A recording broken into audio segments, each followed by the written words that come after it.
Para sa iba, ang sasakyan ay ginagamit lamang bilang mode of transportation. Ngunit para sa mga car collector, ang mga ito ay works of art. Bawat isa ay mayroon ding kaakibat na storya at kasaysayan. Kagaya na lamang ng petrolhead na si Robert Bobcas. Hi guys, just welcome to my dream.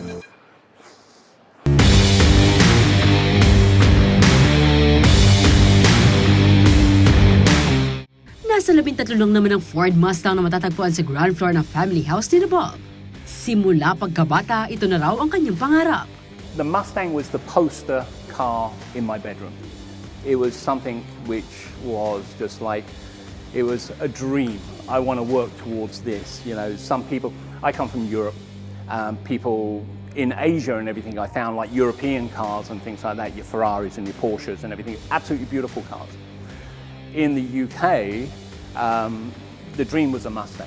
You saw it in the movies all the time and things like that. The Mustang was just like an iconic car.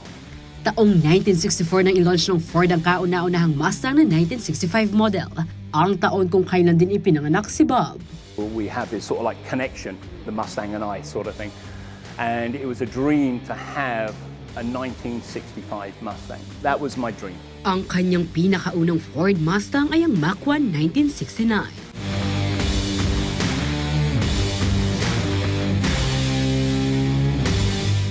Simula sa labas hanggang sa loob ng kanilang bahay, may disenyo ng Ford Mustang. Aakalain mong ito ay isang museo.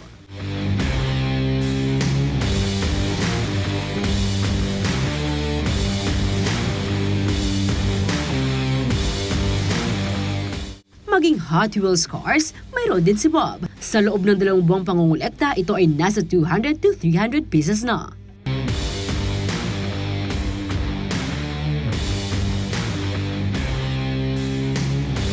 Bawat sandali na sakay ng Ford Mustang si Bob, ito raw ay may dalang memorable experience. And it's a passion that you really can't really describe. But even if I just go to a coffee shop, you know, I'll drive along in any one of these vehicles, and a trike driver or somebody on the footpath or something, they'll look up and they'll give you the thumbs up. It's an iconic vehicle, and it just gives you this real passion about wanting to drive the car as well. It's not just a car you get in to go and get the groceries or anything like that.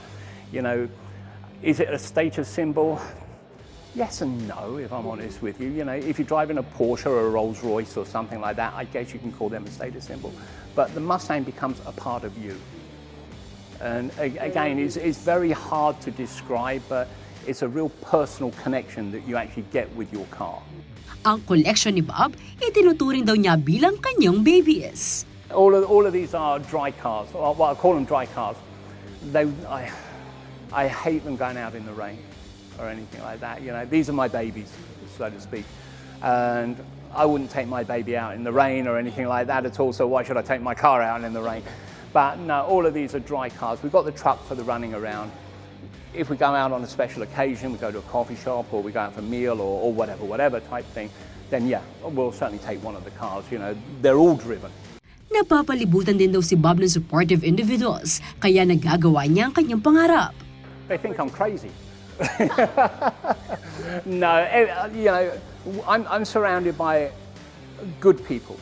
I really am surrounded by good people who support me. They understand my passion. Everybody has their passion. You know, my wife, I love the Mustang. My wife loves handbags and things like that sort of thing. So, you know, everybody has their own dreams and aspirations in life. My personal one is my vehicles. And I've got a very, very supportive family, you know, who look after me. You know, whatever I say or do or anything like that sort of thing, you know, she's there. She's got my back all the time. Kabilang narito ang kanyang may bahay. No, I think as a couple, you should always have each other's back. That's the reason why I supported him with with all these cars, actually. You should have his back and support him. That's just how partners should work, right? That's how it should be. So we've been a good team. We've been very good together. We work together as a team, that's the good thing about us. Always has been. Samantala, bahagi ng pagbuo ng koleksyon ni Bob ang Ford Pampanga na dealership sa ilalim ng Laos Group of Companies o LGC. Customer service is number one. Ford Pampanga have got it right. They really have got it right in all aspects. As soon as you get out of your vehicle, you have the security guard there, and he opens the door, he welcomes you, you go in, you have salespeople there who understand the product. You know, they're not there, I think Ford Pampanga, they're not there to sell you the product, they're there to advise you about the product. It's up to you, the individual, to make up your mind whether you want the vehicle or you don't want the vehicle. It's as simple as that. But it's their job to advise you, would that vehicle be suitable for you? They do it perfectly. You know, the sales team over there are just very knowledgeable. They understand what they're talking about, which is very rare you actually find that in a dealership. Kapuri-puri raw ang after-sales service ng Ford Pampanga at itinuturing ang kanilang customer bilang family. They'll text you, oh, you know, you've got a service due on your vehicle, or this is coming up on your vehicle, etc. Yeah, and you become a part of their family. And again, I know I've said this, but you don't get that with any other. Well, I've personally not experienced it. Let's put it that way. Maybe you do from other people, but from my personal experience, is that I don't get that. So yeah, I'll always be a loyal customer to Ford Pampanga, always. Nagpapasalamat din siya sa kanyang mga katuwang mula sa restoration ng kanyang mga sasakyan hanggang sa pagdisenyo ng kanilang tahanan. These two people here are so precious with what we've got and what they've achieved and what they built for our family.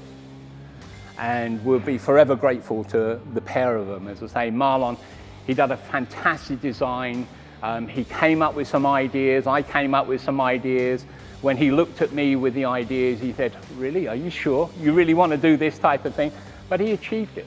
He achieved everything. And it's the same with Eddie with the vehicles. You know, the vehicles, that's why we're here today with the Ford Mustang. You know, and both of these guys, this guy makes them, this guy houses them.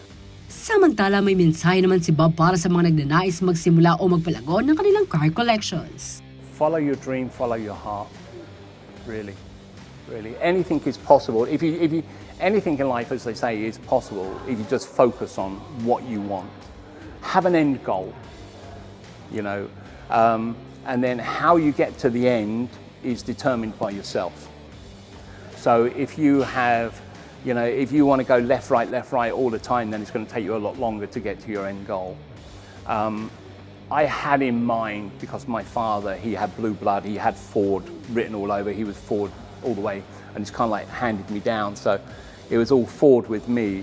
But I'm very, very lucky, I'm very fortunate to have what I have.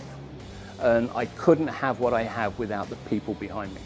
Mapapanood ng buong kwento ni Bob at ng kanyang Ford Mustang collection sa Stars on Wheels dito lamang sa CLTV36. Liana Canilaw, CLTV36 News.